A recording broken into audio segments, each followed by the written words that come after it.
ፕሬዚዳንት ዶናልድ ትራምፕ የቻይና ጉብኝታቸው በዲፕሎማሲ መርህ ቋሚ ጠላትም ቋሚ ወዳጅም የለም የሚለውን ብሂል ያረጋገጠ ነው እየተባለ ነው። ያለው ብሔራዊ ጥቅም ብቻ ነው። ከሁለት ቀናት የቤጂንግ ቆይታቸው በኋላ ወደ ሀገራቸው ሲመለሱ ፕሬዚዳንት ዶናልድ ትራምፕ እንዳሉት ከ15000 ኪሎ ሜትር በላይ ተጉዘን በታይዋንም ሆነ በማንኛውም ምክንያት ከቻይና ጋር ጦርነት ውስጥ አንገባም ብለዋል። ግድ ካልሆነብኝ ጦርነትና ግጭት አልወድም ያሉት ፕሬዝደንቱ በቻይናም ሆነ በታይዋን ጉዳይ ምንም አይነት አቋም አንይዝም፣ በውስጥ ጉዳያቸው አንገባም፣ ታይዋንም መደበኛ የነጻነት አዋጅ ማወጅ የለባትም፣ ውጤቱ የከፋ ሊሆን ይችላል ሲሉ አስጠንቅቀዋል። ከማስጠንቀቂያው በኋላ ወዲያውኑ የታይዋኑ ፕሬዝዳንት ላይ ቼንቴ ቀደም ሲልም ታይዋን ራሷን እንደ ሉዓላዊ ሀገር ስለምታይ መደበኛ የነጻነት አዋጅ ማወጅ አያስፈልጋትም ሲሉ ምላሽ መሰል መግለጫ አውጥተዋል። ቻይና ታይዋንን እንደ ሉዓላዊ ግዛቷ የምታይና ወደፊትም እንደሚዋሃዱ በኃይልም ቢሆን ታምናለች።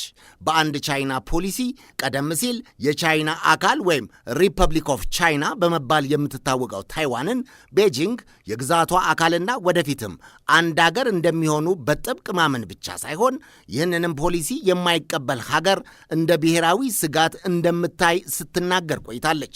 ታይዋን በቃል አቀባዩ ካረን ኩኦ በኩል ከፕሬዝዳንት ትራምፕና ፕሬዝደንት ሺ የተግባባ ቆይታና የትብብር መንፈስ በኋላ እንዳለችው ሀገራችን ሉዓላዊ ገለልተኛ ሀገር መሆኗ እንደተጠበቀ ሆኖ በእርግጥም የቻይና ታይዋን ነባራዊ ሁኔታ ወይም ስታተስኮ ደግሞ እንዲቀጥል እንፈልጋለን ብላለች። ይህም ማለት ታይዋን በኦፊሴላዊ ሁኔታ ነፃነቷን አታውጅም፣ ግና ደግሞ ከቤጂንግ ጋርም አትዋሃድም የሚል ነው። የዋሽንግተን የቆየው ታይዋንን የተመለከተ የውጭ ፖሊሲዋ ቻይናን የሚደግፍና በአንድ ቻይና ፖሊሲ የሚያምንና ተቀብሎ የሚጓዝ እንደነበር ይነገራል።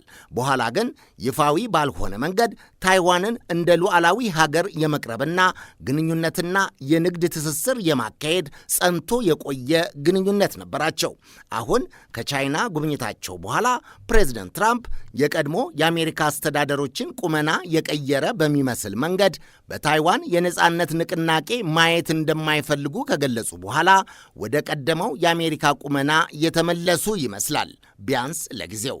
ነገ ከነጎዲያ ምን እንደሚወስኑ ባይታወቅም ትራምፕ ከፕሬዝዳንት ሺ ጂንፒንግ ጋር ከተወያዩና የሞቀ ቆይታቸው በኋላ ለፎክስ ኒውስ እንደገለጹት አሜሪካ በታይዋን ላይ ያላትን የቀደመውን ፖሊሲ እንዳልተቀየረና ከቻይናም ጋር ግጭት እንደማይፈልጉ ተናግረዋል።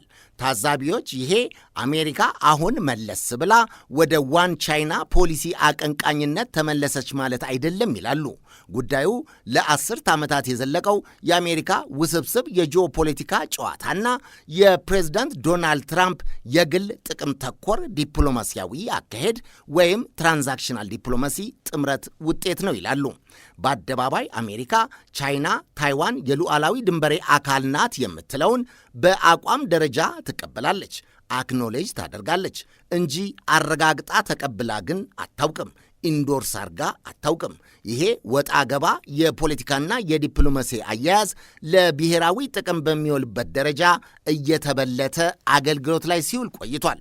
በዚህም ዋሽንግተን ዛሬም መደበኛ ያልሆነ ወይም አንኦፊሻል ጠንካራ ግንኙነትና የንግድ ትስስር ከታይዋን ጋር አስቀጥላለች። ዞር ስትል ደግሞ ቻይና በፍላጎቷ እስከገባች ድረስ ታይዋንን በተመለከተ የቻይናን ዋን ቻይና ፖሊሲን ከመደገፍ ደግሞ አትቦዝንም። ይህን ተንታኞቹ ስልታዊ ወይም ስትራቴጂካዊ ብዥታ መፍጠር ይሉታል።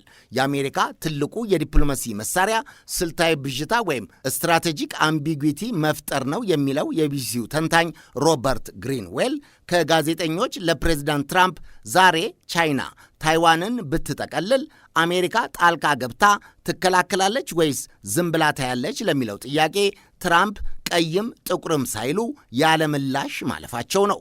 መጨረሻው ክፍት የሆነ ዲፕሎማሲ ማለት ነው። ማሰሪያው ምን ሀገራዊ ጥቅም ይገኝበታል የሚለው ነው። ከቻይና የሚገኝ ጥቅም ካለ ታይዋን ትቀራለች። ከታይዋን የሚገኝ ጥቅም ካለ ደግሞ ቻይናን ከማስቀየም ወደ ኋላ አትልም። የታይዋን አሁን ከጉብኝቱ በኋላ የገባችበት ፖለቲካዊ አጣብቂኝ ወይም መራድ ትራምፕ ጦርነት አልፈልግም፣ የነጻነት አዋጅ የሚባል ነገር መኖር የለበትም የሚለው አሁናዊ ቁመናቸው ነው። ሊቀጥልም ሊቋረጥም ይችላል። በመካከሉ ግን ከታይዋን የሚገኘው የመሳሪያ ገበያም እንዲቀር አይፈለግም። እስከ 11 ቢሊዮን ዶላር የሚደርስ የመሳሪያ ሽያጭ ፓኬጅ ትራምፕ ጠረጴዛቸው ላይ ውሉ ይገኛል። ቻይናም ይህን ታውቃለች። ለአሜሪካ የዲፕሎማሲ ሚዛን ማስጠበቂያ ወደሚፈልጉት ሀገራዊ ጥቅም የፖለቲካ ልጓሙን ፈታ አንዳንዴም ያዝ እያደረጉ የሚጫወቱበት የዲፕሎማሲ ጌም ነው። አሁን ግን ከቻይና ጋር ካደረጓቸው የንግድ ስምምነት ግንኙነቶችን የማሻሻልና የሻከረውን የማለዘብ እርምጃዎች አንጻር እንዲሁም ከቻይና የሚፈለገው በርካታ ቶን አኩሪ አተር እንዳይቆምም ቻይናም ከአሜሪካ የምትፈልገው ሰሚኮንዳክተር ቺፕስ እንዳይታገድም አሜሪካ የቻይና ብርቅዬ ማዕድናት ሽያጭ እንዳይቋረጥም ቻይና ደግሞ የአሜሪካንን ነዳጅ እንድትገዛ የተስማሙበት የአሁኑ ጉብኝት በእርግጥም ለታይዋን ጥሩ ዜና አይመስልም።